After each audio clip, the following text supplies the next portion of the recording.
Mes chers frères et sœurs, il y a des messages qui touchent l'âme, et puis il y a ceux qui la bouleversent. Que se passe-t-il lorsqu'une voyante reçoit une vision à laquelle personne n'était préparé? Le ciel a décidé de parler, et il le fait avec une clarté qui ébranle toutes nos certitudes. Le 12 mai 2025, Mirjana, la voyante de Medjugorje, a eu une vision si puissante, si chargée de sens, qu'elle ne laisse aucune place au doute. Et le nom qui lui a été révélé n'est pas passé inaperçu, le pape Léon XIV. Pourquoi lui? Quelle mission lui a été confiée? Et que signifie ce message si soudain et si direct? Depuis son élection, son pontificat est enveloppé d'un halo de mystère. Certains le voient comme un réformateur silencieux, d'autres craignent qu'il ne soit le protagoniste d'anciennes prophéties qui parlent de choix radicaux et de vérités oubliées. Avec cette vision, tout bascule. À l'aube de ce jour de mai, Mirjana était en prière lorsqu'une présence a envahi la pièce. Mais cette fois, raconte-t-elle, c'était différent. Il n'y avait pas seulement la douceur maternelle de la Vierge Marie, il y avait une urgence, un sentiment de finalité, une tension prophétique. Et qui était cet homme qui apparaissait à côté de Marie, baigné de lumière mais le regard courbé, comme écrasé par un poids invisible? Mirjana l'a reconnu sur le champ. C'était le pape Léon XIV. Comme petit merci de nous rejoindre aujourd'hui, nous offrons un moment de bénédiction partagée. Commentez avec le mot « foi » si vous êtes ouvert à recevoir une pensée finale spéciale dédiée à tous ceux qui participent. Et s'il vous plaît, appuyez sur « j'aime » si vous appréciez ces moments. La Sainte Vierge le regardait avec des yeux emplis d'un mélange de douleur et d'amour, et ses paroles furent aussi claires que du cristal. Priez pour lui. Le temps lui a été confié, mais le feu l'entoura. Restez bien avec nous, car au fur et à mesure que notre histoire se déroule, nous découvrirons une perspective sur ce feu et sur les ombres qui entourent le Saint-Père, une révélation qui pourrait bien vous surprendre. Mirjana fut secouée jusqu'au plus profond de son être. Son cœur tremblait, comme si elle avait vu quelque chose qu'elle ne pouvait pas encore révéler. Pourquoi le visage du pape apparaissait-il plongé dans la lumière, mais avec une ombre derrière lui? Sommes-nous en train d'entrer dans le temps des grandes révélations, le début de l'accomplissement des prophéties qui, depuis des décennies, nous parviennent des sanctuaires du monde entier? Le silence qui a suivi la vision n'était pas un vide, mais un langage chargé de sens. Que signifie ce feu? Et qu'est-ce que la Vierge a révélé sur la vérité que le monde s'apprête à voir, mais que peu sauront reconnaître? Le silence qui suivit les premiers mots de la Vierge n'était pas un vide, mais un langage de l'âme où chaque seconde était chargée de sens. Mirjana n'osait pas bouger. La Vierge ne parlait pas avec sa bouche, mais avec tout son être. Et quand les mots vinrent enfin, ils furent simples et terribles. Le cœur de Pierre a été mis à nu. Le monde verra la vérité, mais qui saura la reconnaître? Que voulait dire la Sainte Vierge? Parlait-elle de la conscience du pape Léon XIV, exposée au ciel et à la terre? Ou était-ce un message pour toute l'Église, le corps spirituel de Pierre, qui aurait oublié ses racines? Et quelle est cette vérité que le monde verra mais qu'il risquera de rejeter, comme il est écrit dans l'Évangile de Jean? Elle était dans le monde, et le monde a été fait par elle, et le monde ne l'a point connue. Elle est venue chez les siens, et les siens ne l'ont point reçue. Mirjana a raconté qu'à cet instant, elle percevait deux forces à l'œuvre, une lumière qui enveloppait tout, et une ombre qui rampait sur les bords. Tout ce qui brille n'est pas lumière, tout ce qui est applaudi n'est pas juste, dit Marie d'une voix profonde, aussi ferme que celle d'une mère préparant ses enfants à une bataille invisible. Ses paroles étaient empreintes d'une urgence croissante. Priez pour lui. Il n'est pas seul, mais il sera laissé seul. Cette phrase est un avertissement glacial. Que signifie cette solitude? Le pape sera-t-il abandonné par les siens, par le peuple, ou par la confiance même qui lui avait été accordée? Si Marie parle si ouvertement de la solitude du Saint-Père, est-ce parce que quelque chose de grand et de potentiellement douloureux est sur le point de se produire? Une purification, une crise interne à l'Église, ou le temps d'un choix définitif entre la vérité et le compromis? Mirjana, les yeux remplis de larmes, a confié n'avoir jamais ressenti une telle gravité dans la voix céleste. Ce n'était pas un message pour un avenir lointain, c'était pour maintenant, pour aujourd'hui, pour ceux qui ont encore des oreilles pour entendre et des mains prêtes à serrer leur chapelet. Le message était un avertissement pour toute l'Église, mais la vision revenait sans cesse à l'homme en son centre. La lumière, le feu, le fardeau. Qu'est-ce que Mirjana a vu exactement dans la prière silencieuse du pape et que révèle cette vision sur la croix qu'il est destiné à porter? La figure du pape n'était pas statique dans la vision, elle n'était pas une simple image à contempler. Elle était vivante, transmettant quelque chose de mystérieux, de puissant et d'inquiétant.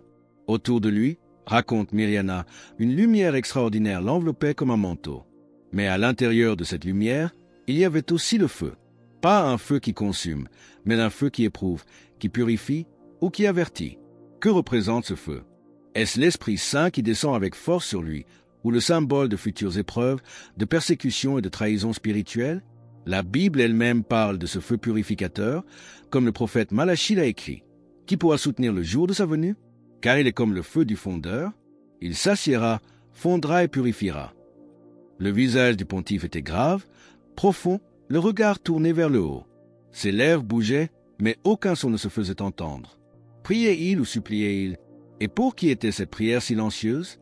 Pour l'Église, pour les pécheurs ou pour ceux qui complotent contre lui? Il portera un poids qu'il n'a pas choisi, mais il l'accueillera comme une croix, a dit Marie. Que signifie cette phrase? Est-ce l'annonce d'un martyre, d'une renonciation ou d'une purification qui impliquera tout le corps mystique? Myriana sentit un frisson lui parcourir les os. Elle dit que, pour un instant, elle se sentit comme transportée au cœur même du Vatican, comme si elle pouvait voir les murs anciens trembler sous le poids de décisions invisibles. Une phrase est restée gravée dans son âme. Le temps viendra où la vérité sera considérée comme une division, mais celui qui suit mon Fils ne doit pas craindre la solitude. C'est un écho direct des paroles du Christ lui-même. Pensez-vous que je sois venu apporter la paix sur la terre? Non, vous dis-je, mais la division. Le pape Léon XIV est-il appelé à dire une vérité que le monde ne veut pas entendre? Est-il le berger qui doit guider le troupeau à travers un temps de confusion et d'obscurité, comme l'ont annoncé les saints et les prophètes au fil des siècles? Le pape est appelé à porter cette croix, à dire une vérité qui divise. Mais est-il le seul concerné par ce message? La vision s'est alors déplacée, révélant que l'avertissement n'était pas seulement pour le berger, mais pour tout le troupeau, et en particulier pour ceux qui se sont endormis. L'appel n'était pas seulement pour le pape. Myriana le comprit au plus profond de son être. Alors que la vision se déployait, la Sainte Vierge n'indiquait plus seulement un homme, mais un corps entier, l'Église. Et dans son regard, il y avait l'urgence de celle qui sait ce qui va arriver, mais qui attend toujours une réponse libre de la part de ses enfants. Beaucoup de pasteurs dorment, d'autres se sont éloignés, mais il y a encore des cœurs fidèles qui brillent dans l'ombre, dit la Vierge. Qui sont ces pasteurs endormis? Pourquoi Marie prononce-t-elle des paroles si fortes maintenant? C'est un écho terrible des reproches que Dieu adressait déjà par le prophète Ézéchiel. Malheur aux pasteurs d'Israël qui ne pensaient qu'à se paître eux-mêmes. N'est-ce pas le troupeau que les pasteurs devraient paître? En un éclair, Myriana vit une multitude d'églises éteintes, non pas physiquement, mais spirituellement. Des autels vides, des tabernacles oubliés, des homélies qui n'osent plus prononcer le mot péché. Mon cœur souffre pour chaque âme qui se perd dans la confusion. Continua Marie. Vous avez été choisis pour être la lumière, mais vous avez laissé l'obscurité entrer dans les sanctuaires. Parlait-elle des laïcs, des religieux, des évêques ou de nous tous? Myriana, secouée jusqu'aux larmes, dit avoir perçu une responsabilité qui nous incombe personnellement. Nous ne pouvons plus déléguer la sainteté. La question est simple et terrible. Vivons-nous vraiment comme des enfants de Dieu ou essayons-nous simplement de survivre? Au milieu de cette tempête spirituelle, Marie a indiqué une voie, non pas nouvelle, mais oubliée. Retournez à l'Eucharistie. Retournez au silence. Retournez au chapelet. De là viendra la force de soutenir ce qui va arriver. Si vous ressentez au fond de votre cœur cet appel urgent à revenir aux sources de notre foi pour épuiser la force, partagez Amen dans les commentaires. Mais combien sont prêts à le faire? Combien sont prêts à changer de vie pour préparer leur cœur à ce que le ciel annonce? Le chemin vers la force personnelle a été montré. Mais la vision ne s'est pas arrêtée là. Comme pour prouver que le temps de la préparation est court, la Vierge Marie a ensuite révélé quelque chose qui n'avait jamais été raconté auparavant. Un signe dans les cieux, un avertissement final que personne ne pourra ignorer. Ce fut à ce moment, tandis que les paroles de la Vierge sur le retour aux sources de la foi résonnaient encore, que Myriana vit quelque chose de jamais raconté auparavant. Un signe dans le ciel. Ce n'était pas un phénomène atmosphérique, ni une vision purement symbolique. C'était concret, presque tangible, et pourtant entièrement surnaturel. Une croix de lumière, suspendue dans les airs, qui pulsait comme un cœur vivant. Autour d'elle, un halo d'obscurité semblait vouloir l'engloutir, mais chaque fois que les ténèbres avançaient, la croix s'illuminait davantage. Quelle était la signification de cette image? Myriana comprit immédiatement qu'elle s'inscrivait dans une lignée de prophétie. À Fatima, les pastoraux avaient parlé d'un grand signe qui précéderait un châtiment. À Garabandal, il était question d'un avertissement visible dans le ciel qui secourait les consciences.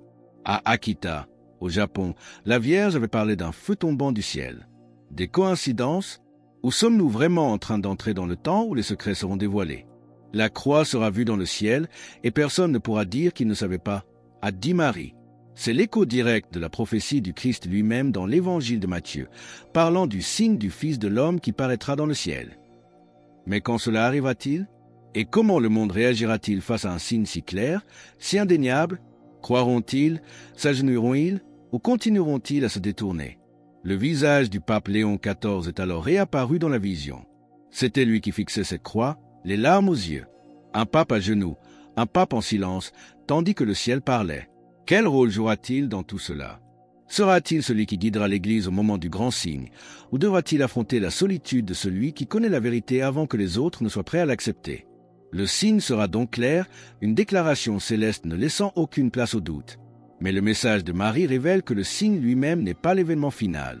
Il n'est que le catalyseur du moment le plus important de tous, le temps du choix, une décision définitive et personnelle que chaque homme sur terre sera forcé de prendre. Le temps du choix est arrivé. Avec ces mots, la vision a atteint son paroxysme. Il n'y avait plus de place pour les interprétations vagues.